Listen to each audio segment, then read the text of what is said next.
In the year 1997, the future is in chaos and turmoil. Mankind is on the brink of extinction. Brave survivors band together and build a time displacement apparatus to receive a signal from a parallel future. This transmission is the Vundacast.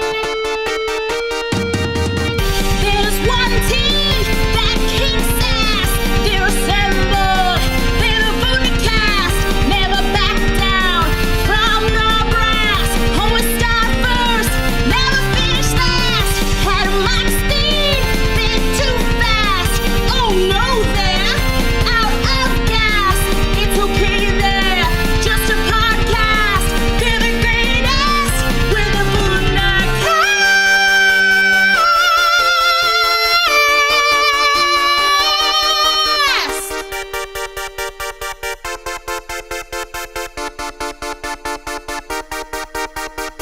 Welcome everyone to a very special Vundablast episode of the Vundacast. I am your host, D-Rock World Heavyweight Champion, and I would like to discuss with you, or really with myself, a Takeover on Saturday. We had SummerSlam on Sunday, and we also had the final of the G1 Climax 29 tournament for New Japan Pro Wrestling, also on Sunday at 11 p.m. Pacific time. There was a lot of wrestling going on this weekend, and I kind of want to see if I can try to just run through it as quickly as I can because it's just me, and I want to try to keep this under 20 or 30 minutes, but I'm already at 1.5 right now, so we'll see how that goes. So let's just get right into it since I'm trying to get through this as fast as I can. Takeover Toronto was an awesome show. It was weirdly not super well received by a lot of people that I think look for different things from wrestling than I do. Started with the tag team match that opened the show. Was pretty much your standard amazing tag team wrestling match that they have at pretty much every takeover now. It wasn't anything particularly special, but it was a lot of fun. It was really well done. Tag team wrestling, as NXT tag team wrestling always is. Street Profits are great champions. Undisputed Era got to look good too. It's good to see Bobby Fish and Kyle O'Reilly finally tagging together for the first time in a while. Actually, the first time in a while was the ladder match, but this is the second time. So good to see them get some airtime. Good match, nothing particular to talk about, but good stuff.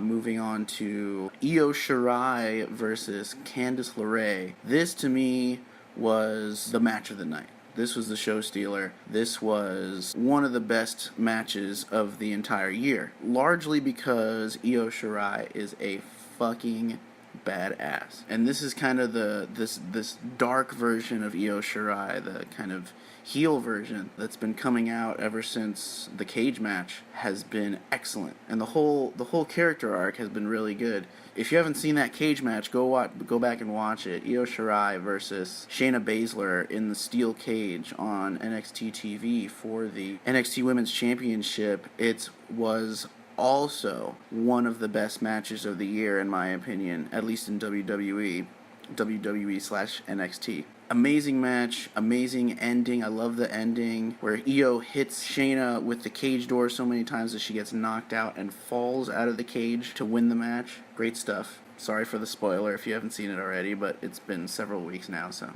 in this match, the great thing was that Io Shirai really got to look like $1,000,000. She really got to look like the badass wrestler that she is, just dragging Candice LeRae for most of this match, and it was really, really cool, really impressive, and Candice LeRae got to look great also. She got to, she took a major ass kicking. She came back over and over. There were definitely points where it looked like she could win the match. It was just really excellently done. What I'd really love to see from this angle going forward is, I was thinking about this a little bit.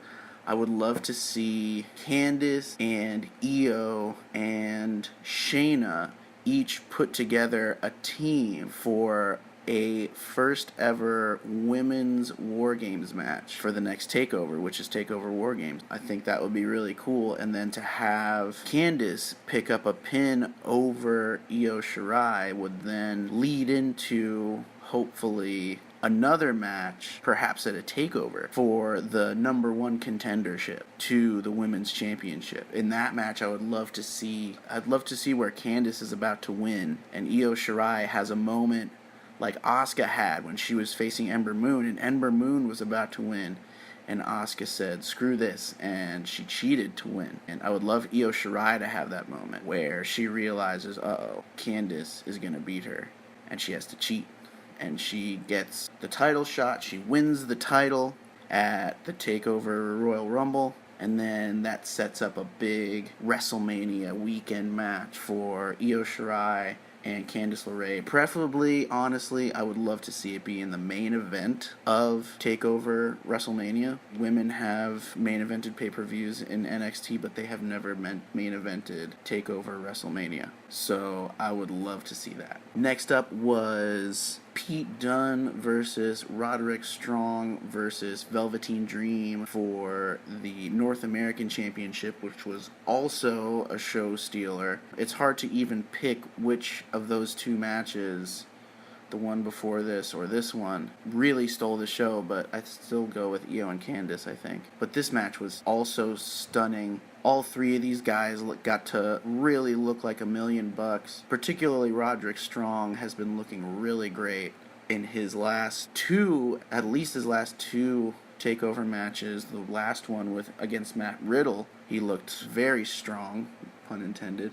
And this one, he got to look really good too, which is great because it's really easy to forget how good Roderick Strong is at this wrestling thing. It's not that hard to forget how good Pete Dunne is. And Velveteen Dream, he gets by a lot on character, but to me, he is also one of the best pure wrestlers, just as an old school type of wrestler.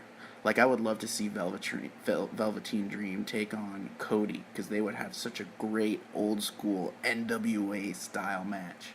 But I digress. So this match was great. I loved the finish. That was the best stealing a pin spot that I've ever seen. And in part because it was the most logical I've ever seen, especially in a triple threat match. Because usually when a guy steals a pin, he just throws a guy out and steals the pin. This time, what they did was so genius. They had one guy, I think Velveteen Dream originally tried to steal the pin, and then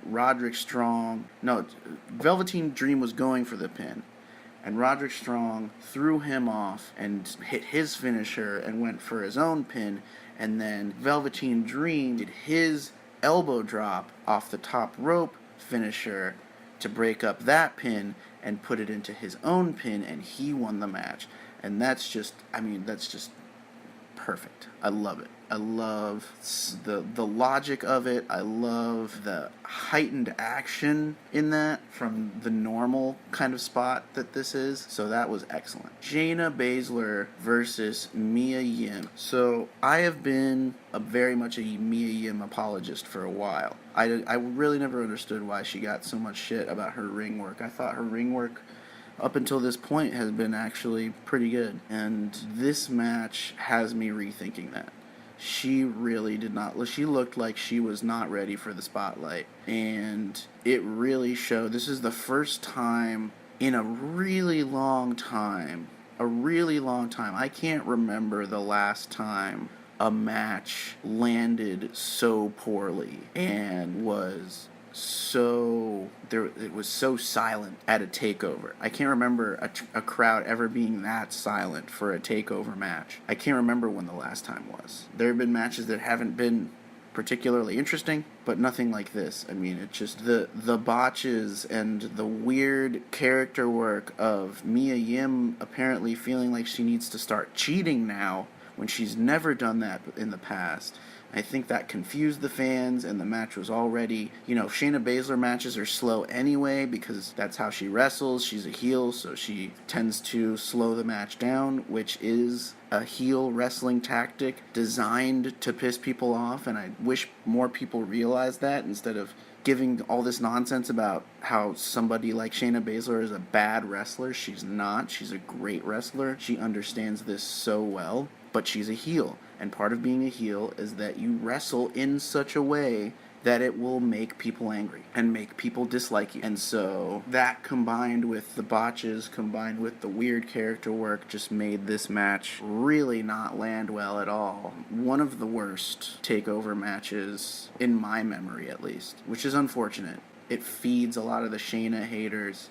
It feeds the Mia haters, which I'm still not 100% convinced that I was wrong about Mia, but this performance was not encouraging for somebody like me who has been standing for Mia Yim for a while. So we'll see what happens with that, but I don't think I think that Mia Yim should be removed from the title picture for the time being. I don't think she's ready. I don't think she's ready for big time, and which is, she proved at Takeover.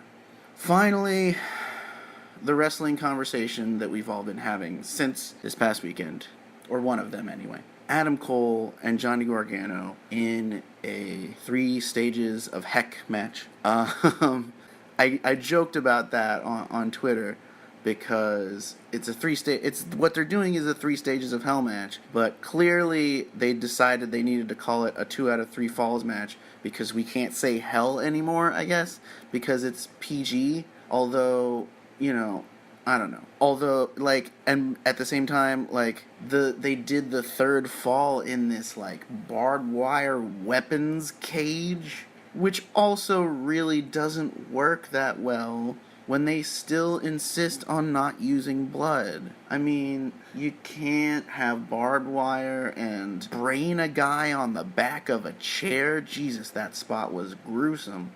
Or looked gruesome. I'm sure it wasn't that bad. But Adam Cole's gotta bleed there. He's got to.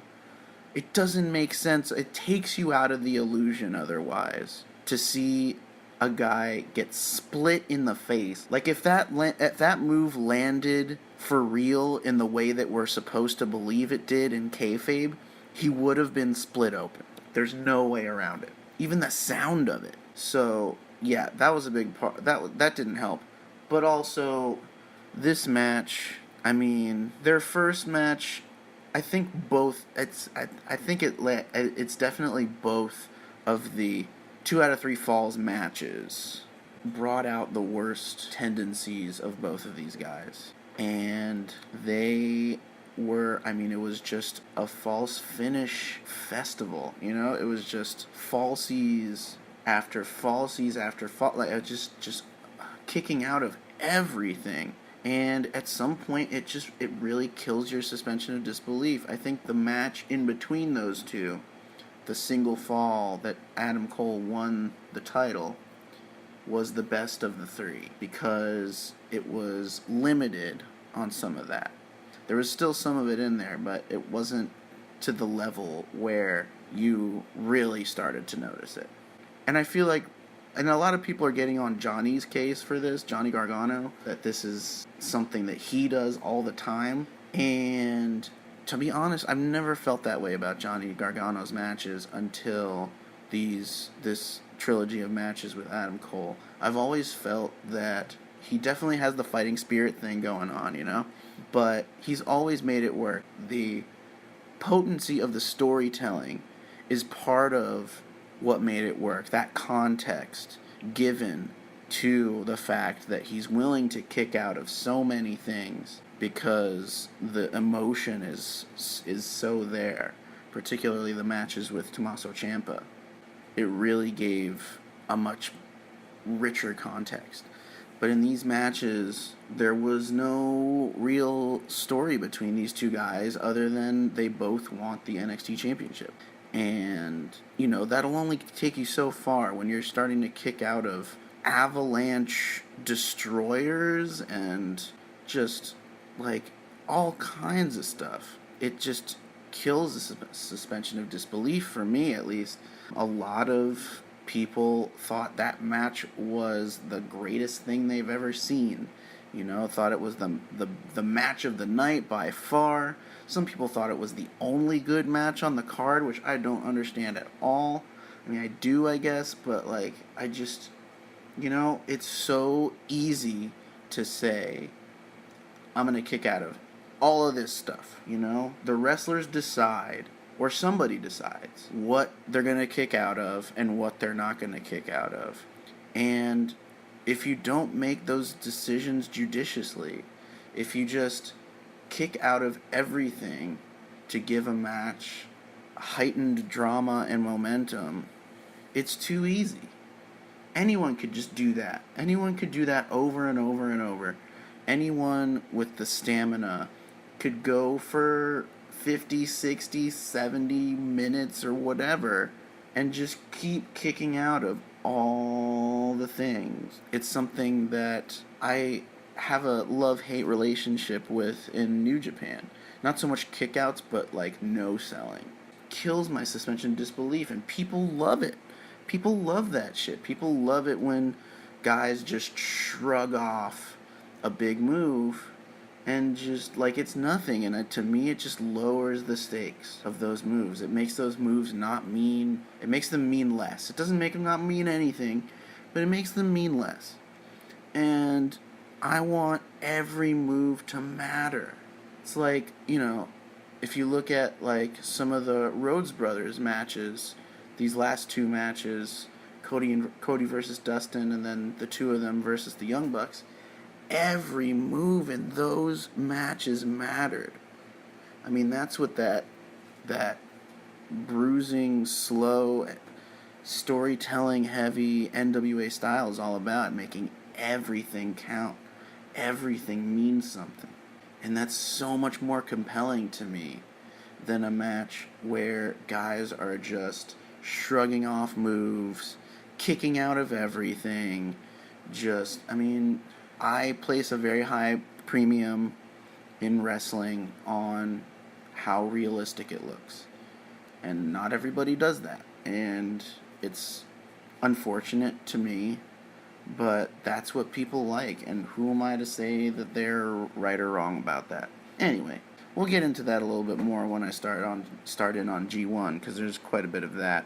But let's turn our attention to SummerSlam for a minute here. The opinions that people have had about SummerSlam seem to be wildly varied, which is interesting. I felt like this was one of the best non-NXT WWE pay-per-view events, top to bottom of the card, that I've seen in quite some time.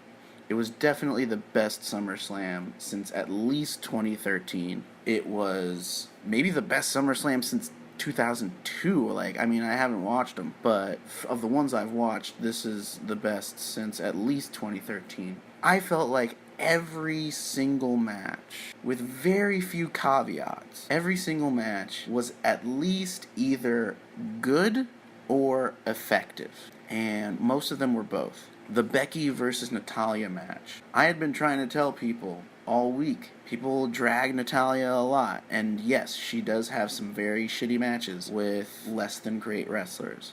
But when she's in there with somebody like Becky, or somebody like Charlotte, or somebody who is a great wrestler, she is more than capable of having great matches. She knows what goes into having great matches. She just tends to have some kind of awkward timing with lesser wrestlers, I think, is the biggest, is what it really boils down to. Her match with Charlotte at one of the early NXT takeovers, it was the finals of the tournament to crown a new champion, because Paige had just relinquished the title because she had won the Divas Championship at the time on her first night on Raw. That was a great match. I think I would still probably consider that to be Natalya's best match. A lot of people are saying that they think that this was Natalya's best match, and it's definitely up there. This was a really good match, a submission match.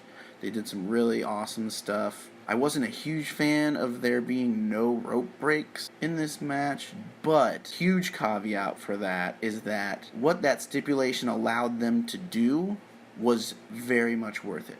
If there's a purpose to changing the rules around and bending them and forgetting them and that kind of thing, then I'm a little bit more forgiving of something like that. When it leads to something like that sharpshooter on the turnbuckles, I'll let a little bit more slide, you know what I mean? So that match was great. I initially kind of hated obviously I hate any Goldberg match just for existing in 2019. And my immediate reaction was to hate this match, largely because I was hoping that something else was going to happen at some point, and rather than this just being what it was, which is just Goldberg running over Dolph Ziggler a couple times. But in retrospect, it was what it needed to be. Goldberg redeemed himself. Yay, good for him. I may hate Goldberg, and sometimes it seems like I'm the only one, but this is what it needed to be, and Ziggler was the perfect guy for this. I mean, nobody sells a spear quite like Dolph Ziggler, and he sold the hell out of those spears. And showed fighting spirit also, for what it's worth. I mean, he still got destroyed, but he showed a little bravery, so I think that counts for something. The AJ Styles versus Ricochet match for the U.S. title. I thought this match was really good. It's becoming clear to me more and more, the more I see AJ wrestle, that he doesn't seem to be able to wrestle at the same pace that he once was able to, and it's started to, I think that's a big part of why so many of his matches over the past year or two, maybe, I can't remember exactly how long it's been, have been a little bit lackluster, a little bit disappointing. Feels like it started with the Nakamura matches, but at some point there, I stopped seeing him as the best wrestler on the planet, and more as a guy who really knows what he's doing, but isn't the special talent that he maybe once was, not even that long ago. But I really liked this match. I felt like it played to both guys' strengths really well. There was, we got to see some insane Ricochet spots walking on the shoulders of the club. The springboard splash on one foot was incredible. Ricochet is just an impossible human being. I don't understand how it's even possible for him to do the things that he does. And I also felt like AJ came in with the most logical possible strategy to beat Ricochet, take out his leg, and he did that, and Ricochet was able to find ways around it, which is also genius, but ultimately got caught by AJ's experience. The finish was beautiful, and yeah, I thought it was great. Moving on to Bayley and Ember. This is weird, because, and according to a friend of mine, this isn't a one-time thing. The Canadian crowds, for some reason, it seems, have always kind of had it in for Bayley, and that just doesn't make any sense to me. Yeah, I don't know. The match, I thought, was really good, and the crowd was just, openly shitting on it, and it was really weird. I liked the match. Kind of sour at the Toronto crowd for ruining it, to be honest. It was good, but you'd never know that by the crowd reaction. So next up was Kevin Owens versus Shane McMahon. This is another match that I also despised just for existing, because I am tired of Shane McMahon being in pay-per-view matches in 2019. But from a character and storytelling perspective, it worked. It did work. The crowd was super into it. Both guys did a great job orchestrating that crowd response, and I thought it worked really well. Next up was Charlotte versus Trish Stratus, which was really cool, and Trish looked good. Not great, but she looked really good. And I also love that they basically made this like a Brock Lesnar match. Charlotte basically dominated through most of the match. Trish got some good hope spots in. She almost beat Charlotte with her own move, which was classic. But Charlotte ultimately, of course, as she had to, defeated Trish Stratus with the figure eight. So that was really good. Kofi Kingston versus Randy Orton for the WWE Championship. This is another match that I was kind of a little about. I was interested with the idea that a big part of the story that they were telling was based on that clip of Randy Orton when he RKO'd Kofi Kingston years ago out of one of those classic jumping nothings that people always do into RKOs. And he, like, paces around the ring yelling, "Stupid! Stupid!" And so what they did is they kind of played on that, and part of the story was that Randy Orton actually does think that Kofi Kingston is stupid. And then, oh man, now I'm forgetting exactly how they did this, but they had a moment where Kofi did do something similar. He jumped where he did jump into another RKO, and where you could see Randy Orton have that reaction of like, "Yep, he's stupid. I knew it. I knew he would do that because he's stupid." And as soon as that happened, Kofi Kingston rolled out of the ring, which was very smart. So he did something stupid, and then as soon as Randy Orton thought that his point was validated about Kofi Kingston being stupid, he did something very smart. Rolled out of the ring. They fought on the outside. I think they got counted out or disqualified. I don't even know what the ending of the match was. A little bit of a clusterfuck. I don't know if it was a disqualification. If it was a count out, then that's just bullshit. Like, let them keep fighting until Kofi gets out the kendo stick. And if you're going to have them do that, then end it by disqualification by doing that. The ending was weird and convoluted when it didn't need to be. But otherwise, I thought this was pretty effective. And the match was pretty good, actually. Better than I expected. Next up, Bray Wyatt versus Finn Balor. So, this is another one of those matches that was highly effective, obviously, mostly because we finally got to see The Fiend do his entrance and compete in the ring, and that shit was hot fire. I mean, the entrance was the thing that everybody was talking about after SummerSlam. I mean, the lantern made out of Bray Wyatt's head, and the remix of Broken Down in Love, and just everything. It was just so good. And then to have him basically just squash Finn Balor, I thought was also perfect. That's what needed to happen. This, particularly for someone like Bray Wyatt, who has had his legs taken out from under him so much over the course of his career by taking losses to so many of the people that he's feuded with. He needed a very decisive win.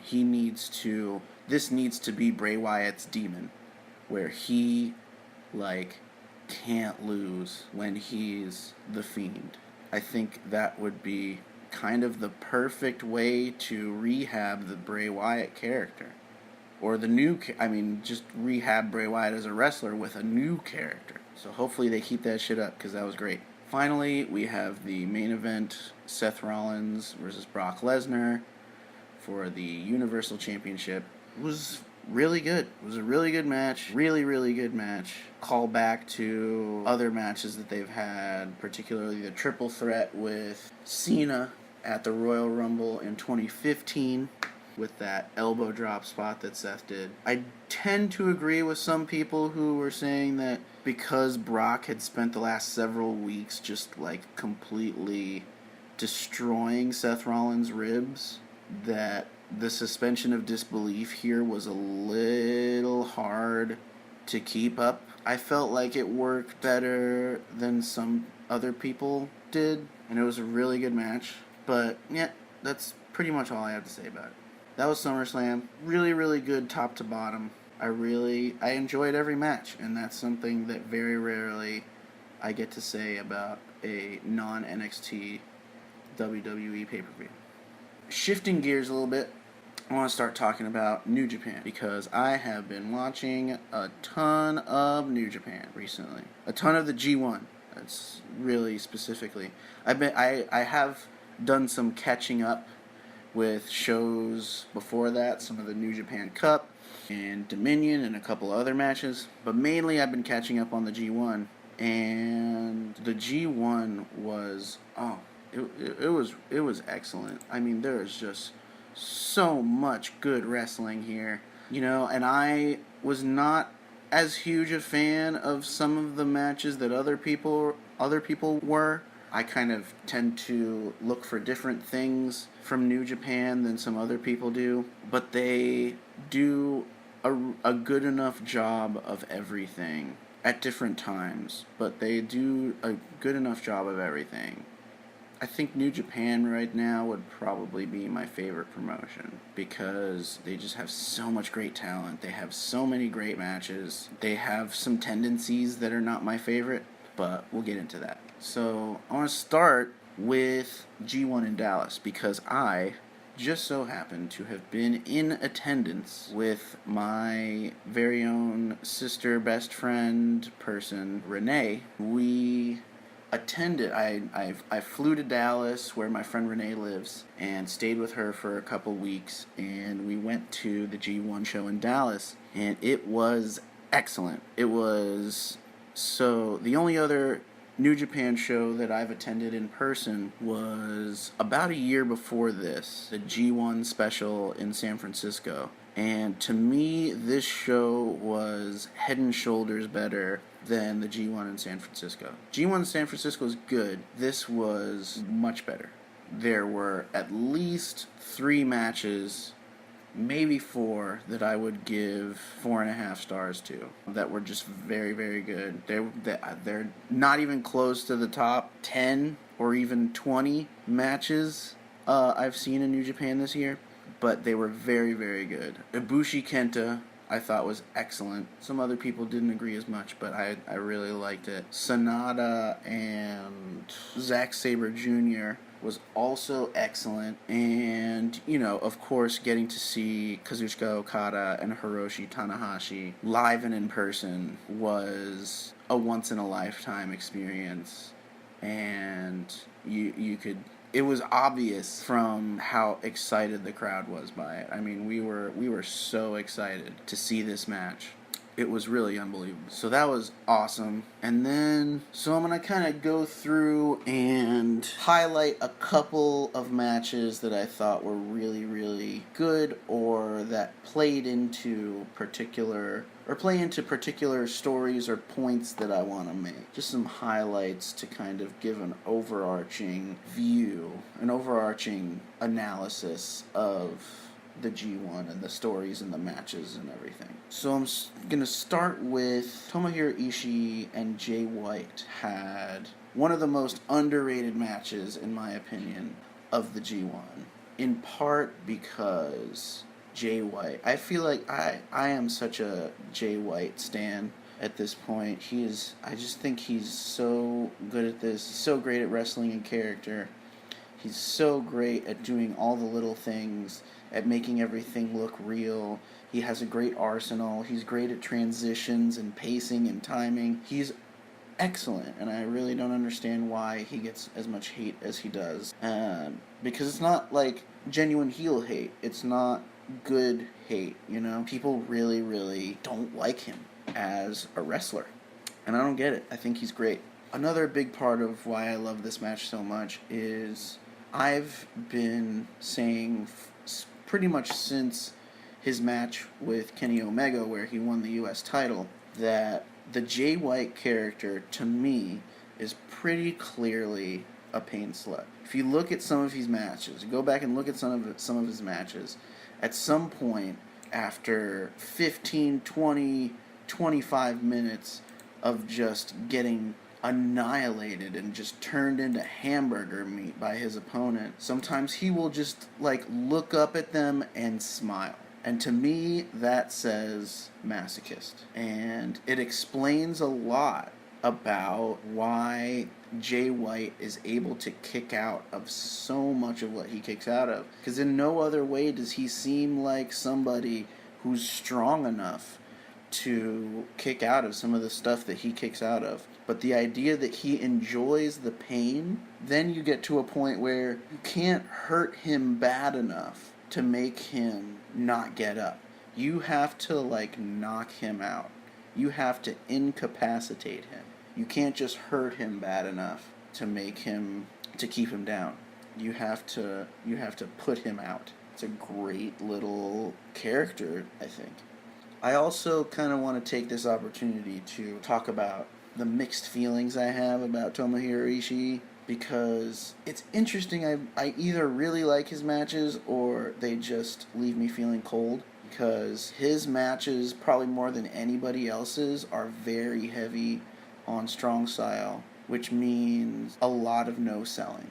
It's a lot of the kind of bulls running into each other over and over and over, the shoulder tackle battles and the forearm battles and that kind of thing. I really feel like New Japan tends to go to that well a little too often, and it's particularly true in Ishii matches. Sometimes it's really well done and it's incredibly compelling and dramatic, and other times it's just really overdone and takes me out of the moment. So those are my feelings on Ishii. I still like him a lot. He is one of the guys that I always want to watch his matches, because they always could be really excellent if they're done right. The next two matches or two or three actually, matches that I wanted to highlight, particularly for the wrestling conversation that is Will Ospreay. I wanted to talk about his matches with Ibushi and Takagi, and also his match with Okada. His matches with Ibushi and Takagi, I feel like, and particularly the match with Takagi, is so widely panned as like one of the best matches, one of the best wrestling matches of the year in any promotion. And to me, I can see why people think that.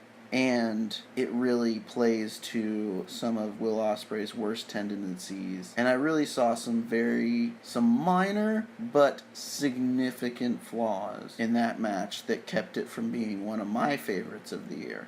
And also his match with Ibushi in the G1 was just totally took me out of my suspension of disbelief. The amount of damage that Will Ospreay's neck takes in that match, and I hope I'm getting the match right. I'm pretty sure it's the match with Ibushi, but I'm not sure on that, so if I'm wrong about that, forgive me, but I'm pretty sure it's the match with Ibushi, where he takes so much damage to his neck. So much damage. I mean, his neck should be shattered into a million pieces, and, he sells it, he grabs it when he does stuff, but he pops up from these moves way too easily, and it just kills my suspension of disbelief. And contrasting that with a match like the one he had with Okada, which was really well done, and I think that's largely to Okada's credit, but also I think that Will Ospreay is a fascinating case, because he has so many things that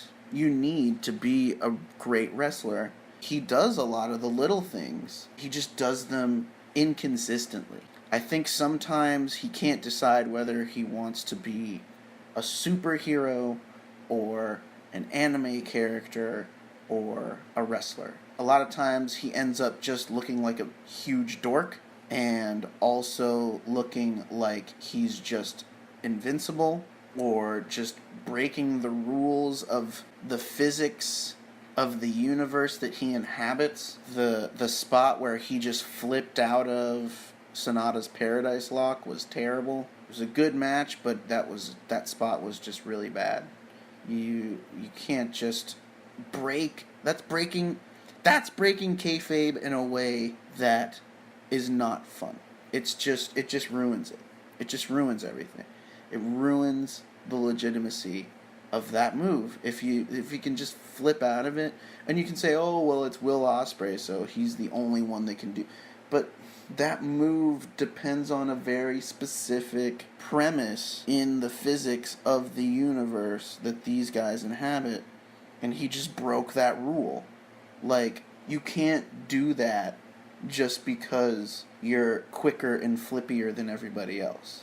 That's not how that hold ostensibly works. So that was a really bad moment. But, I mean, I've been a Will Ospreay, kind of a little bit of a Will Ospreay hater for a while, and he's impressed me several times by doing some of the things that I hadn't seen him do in other matches. So he can do these things, particularly if he's in the ring with the right guy. But if he's not, he has some really bad tendencies that get brought out by certain guys. And so it's really fascinating. I mean, my opinion of him kind of goes back and forth. It's kind of interesting. So yeah, I don't want to say too much more about that because I'm coming up on an hour now, and I want to keep it under an hour if possible.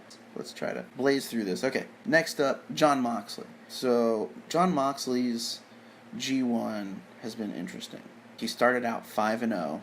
He had an excellent match with Tomohiro Ishii that I was not quite as high on, solely because, I mean, the story of the match was great because Ishii came out in a press conference and challenged Moxley to have one of those hardcore type of matches. And so they follow up on that really beautifully, and they take the match out into the crowd right away. The issue I had with that was it didn't really serve much of a purpose, them going out there. They didn't really do much when they were out in the crowd. I mean, Moxley kind of slammed Ishii's head against a railing or something like that once, and that was kind of it. So it felt really contrived, actually. But also, it followed up on the story, so it's hard for me to hate that too much. That little flaw kind of kept it from being a top-ranked match for me, the way it easily could have been. But it's still an excellent match, and that was kind of the culmination of the hot start for Jon Moxley in the G1. Went 5-0 to start out, and then he had a match with Toru Yano. If you know me, you know I love Toru Yano. They had a match where Yano actually beat Moxley by tying his leg to Shota Umino's leg and causing him to lose by countout. And there was a very distinct visual moment where Moxley appeared to have some sort of nervous breakdown over this. And after the Yano match, he lost every match after that and ended up finishing the tournament 5-4, which is so interesting, particularly with the added context from one of the Road to All Out videos that AEW has put out. In one of those videos, Jon Moxley cut a promo about how the reason he's going to Japan is to prepare for his match at All Out with Kenny Omega. To go over to Japan, the place where Omega made his name, and learn all the tricks of the trade over there, learn all the moves and all the things that Omega learned over there, to study Omega in that way. And so it's really interesting because you have to wonder, what did Moxley learn from this? In a tournament where he won his first 5 matches and then lost via countout to the biggest joke in all of New Japan, but also a guy like, secretly Yano always is able to spoil a few guys' G1 or whatever. He often finds ways of, obviously cheating, but he finds ways to score some wins over some really top opponents. He beat Kenny Omega in last year's G1 by doing this. Oh, I didn't even get that connection. Interesting.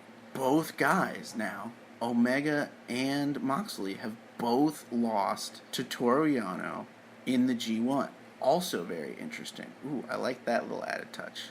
But also, what did Moxley learn? He went 5-0 to start the tournament, lost via countout to Toru Yano, joke wrestler, comedy wrestler, via cheating. He lost to Jay White via cheating, and lost to Juice because he tried to introduce foreign objects, and Juice, unlike their first meeting where Juice dropped the U.S. title to Moxley, did not sink to Moxley's level and instead put the tables away, put the chairs away, and won the match his way, which is really interesting. So what does Moxley learn from all of this? Is he going to cheat in this match with Omega?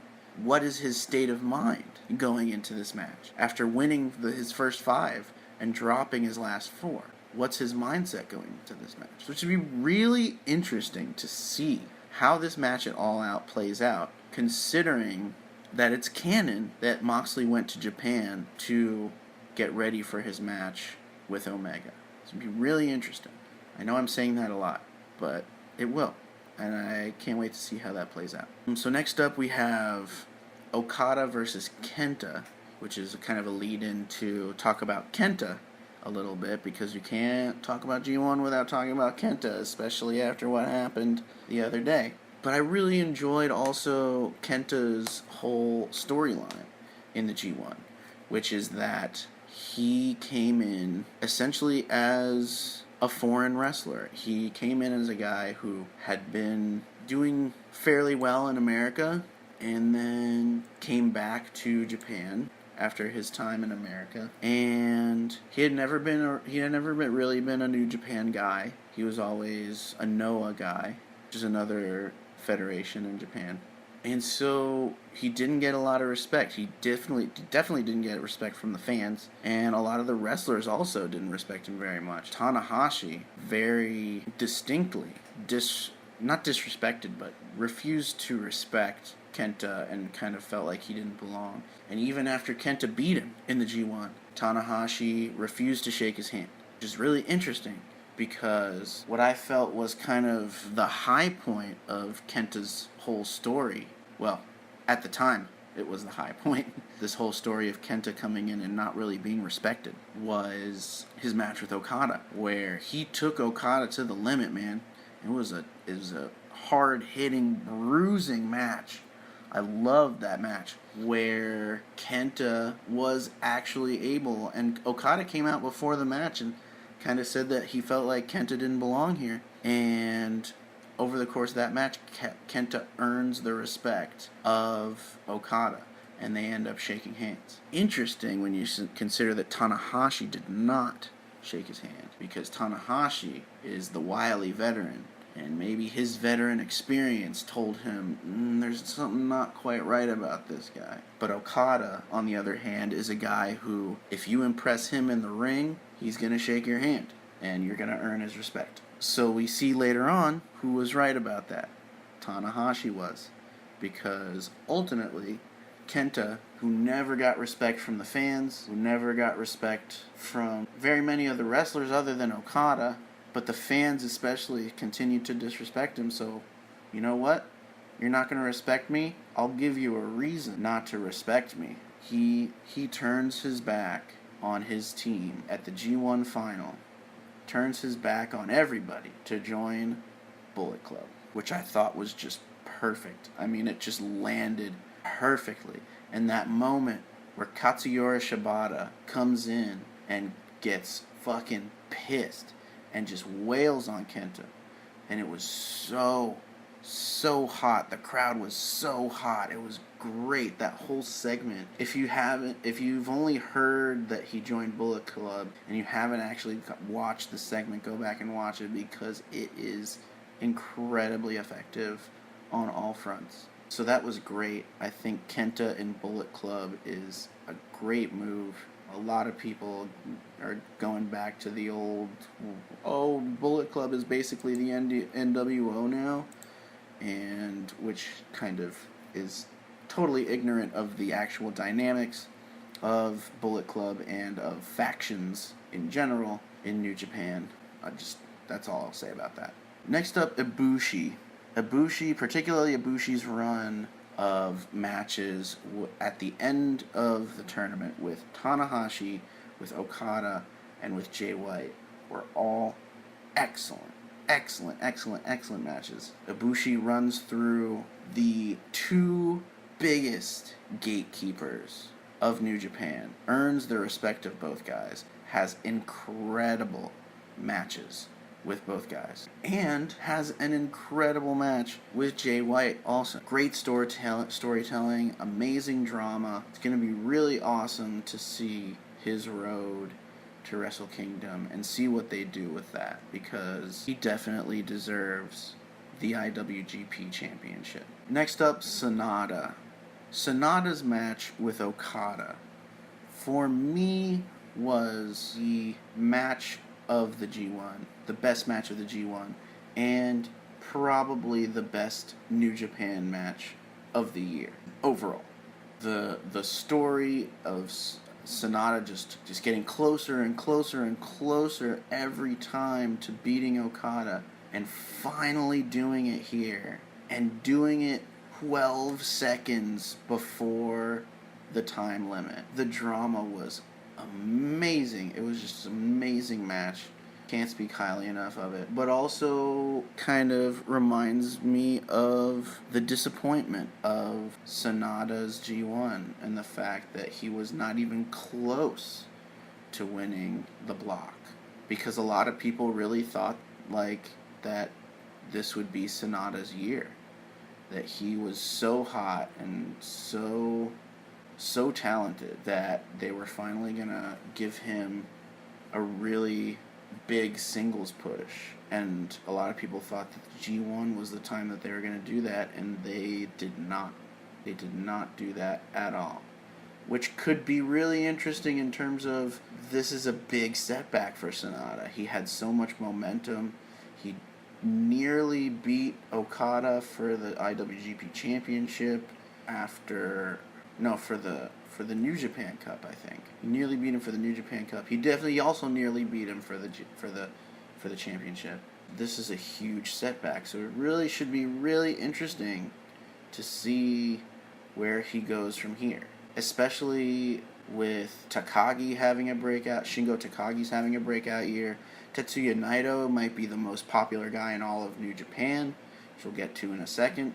So there's kind of a logjam at the top in Los Ingobernables de Japón. And I think it'll be really interesting to see how that plays out. And so speaking of Naito had an excellent match with Shingo Takagi also. And however, the real story for me in terms of Naito's G1 is a disappointment. I and many other people really expected Tetsuya Naito to win this G1 and to go on to Wrestle Kingdom and to finally beat Okada at Wrestle Kingdom. It's been the monkey on his back for so long. People thought he was going to do it 2 years ago. Not 2 years ago, but at Wrestle Kingdom last year, I guess it was. People thought he was going to do it at Wrestle Kingdom last year, and just been that one thing, that one hump that he could never get over. And this felt like the perfect time to do it. He's talking about his quest to become the first ever double champion with the IWGP Heavyweight and Intercontinental titles. And it seemed like the perfect culmination to all of these things. But Naito was not even in the final. It was really disappointing. It's one of the first really significantly questionable decisions I feel New Japan has made since I've started watching. I really want to see where they go with Naito from here. I mean, he's not getting any younger. I think he's 37 now, and there's not much time left on that. And maybe he never will beat Okada. Maybe Okada, because Okada's only 31. So maybe he's just been replaced. And that's the story that they're telling. Which feels like a real bummer. But they told the same story with Tanahashi the last couple times they met. So maybe that's what they're going with. So after talking about some of the individual disappointments of the G1, I want to end on a positive note here with Shingo Takagi, who, for me, Shingo Takagi was the MVP of the G1. He was the biggest winner of this tournament, other than the man who actually won it, being Kota Ibushi. Had a great match with Naito that I talked about just a minute ago. Had absolute barn burners with Tomohiro Ishii and Hiroki Goto. Especially the match with Ishii, that was just unreal. And he beat him, so that we may very well get the rematch, hopefully at Wrestle Kingdom, I think. I would love to see it at Wrestle Kingdom. Have the rematch between Takagi and Ishii for Ishii's never openweight title. Because, of course, there's the rule in the G1 tournament that anybody who beats another champion in the G1 is entitled to a shot at their title. And we'll get to all the people who have those. Or you know what, let's just do it now. Sonata, of course, we talked about before, has an IWGP heavyweight title match coming his way for beating Okada. The Intercontinental title, Tetsuya Naito lost to Toru Yano, to Taichi, to Jon Moxley, and to Jay White. So any of those guys could challenge Tetsuya Naito for the Intercontinental Championship at any time. For Tomohiro Ishii's never openweight belt, he lost to Jon Moxley, Tetsuya Naito, Hiroki Goto, Shingo Takagi, and Taichi. So any of those guys could challenge for his belt. Zack Sabre Jr. is the Rev Pro British heavyweight champion, and he lost to Sonata, Okada, Tanahashi, Evil, and Kota Ibushi. So we could be seeing any of them challenging for that belt, although not likely that they'll win it, being that they are not Rev Pro wrestlers, let alone British wrestlers. Jon Moxley is the U.S. champion, and he lost to Toru Yano, Jay White, Hiroki Goto, and Juice Robinson, the latter of which was definitely the most likely challenger. He actually went to the back after their match, Moxley did, and said that he would give Juice his title shot under one condition, that it be a no disqualification match. So that should be a lot of fun to see. And the other thing is that also the briefcase that you win for winning the G1, which holds the contract for the IWGP heavyweight title shot at Wrestle Kingdom, also can be defended against the people that the winner of the G1 lost to. And Kota Ibushi lost to Kenta in his first match, and also lost a match to Evil. So either of those guys, and I have a sneaky feeling that it's going to be Kenta who is going to challenge Kota Ibushi at some point for that briefcase. I guess we're kind of already there, but let's kind of continue on this path of what happens now. Start at the top. Ibushi won. He will face the IWGP Heavyweight Champion at Wrestle Kingdom. Most likely it will be Okada. He has a match at Royal Quest, which is a New Japan show in London, against Minoru Suzuki, but it's not very likely that he'll drop the title in that match. So most likely Ibushi will be facing Okada at Wrestle Kingdom. There's some talk now after Ibushi challenged Naito to a match at Wrestle Kingdom also. It's interesting because he was not one of the people who beat Naito in the G1. He wasn't in the same block. He challenged Naito to an Intercontinental Championship match at Wrestle Kingdom also, so that Ibushi, instead of Naito, could be the first double champion, which is Naito's stated goal. So you know he's not going to be happy about that. So it should be really interesting to see how that plays out. With Naito, it's also, we'll see, it could very well be that Ibushi wins the heavyweight title on night one, and then drops it immediately on night two to Naito, which would kind of defeat a lot of the purpose of Naito doing that. He really needs to beat Okada at Wrestle Kingdom. And there's also, should be really interesting to see how the leadership in LIJ progresses, because Shingo Takagi and Sonata are both very, very rapidly rising stars, and it should be really interesting to see how that all plays out. Who could there be squabbles over leadership of LIJ in the near future? So Kenta's in Bullet Club now. There's another big thing, and the only thing he's entitled to is a shot of that briefcase. So I think, like I said before, he'll probably challenge for that briefcase at some point. Shingo Takagi has the rights to a never open weight title shot. I think he'll probably be the guy to do that. For the Intercontinental, I think it should be interesting to see who is the guy that challenges for that next. Of the challengers, the most likely is hard to say. Probably either Moxley or Jay White. I think if I had to bet on it, I would go with Jay White. Probably won't win it from him.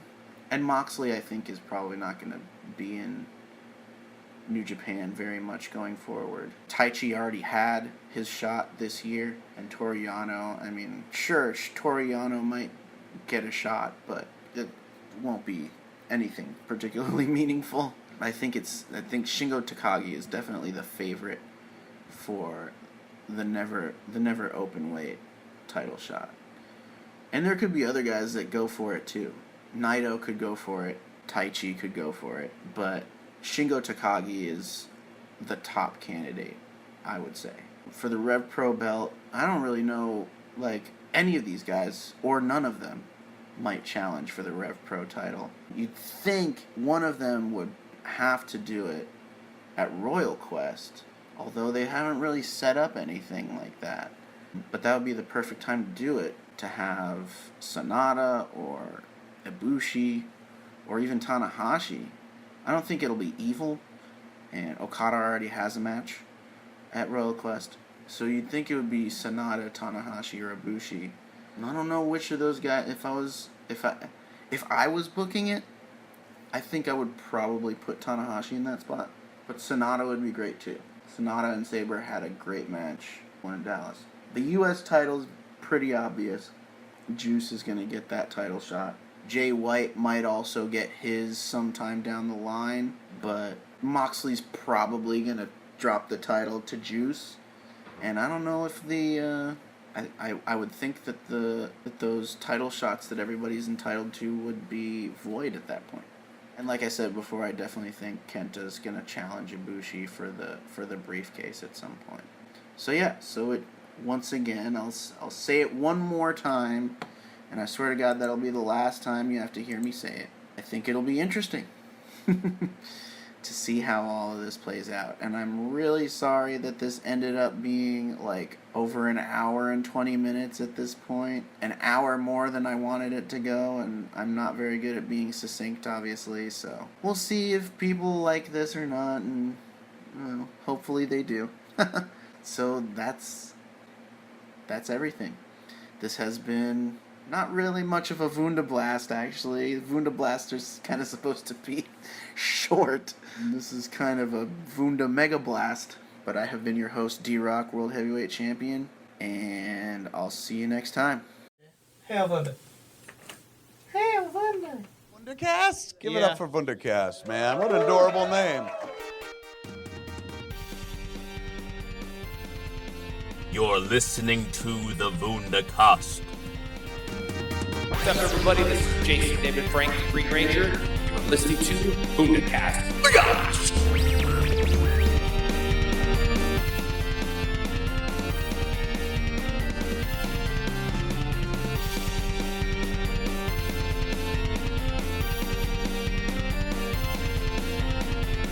Check us out Mondays on Radiate.fm. Listen to me and Danielle talking about movie reviews, and Star Wars, and Kylo Ren's nipples, Oh my god. and the Love Shack theme song. Well, it's not a theme song, it's just a Love Shack song by the B-52s. But we're going to talk about all those things sometimes on the Vundacast. Mondays, radiate.fm. Tweet us at Vundacast or at Vundablast.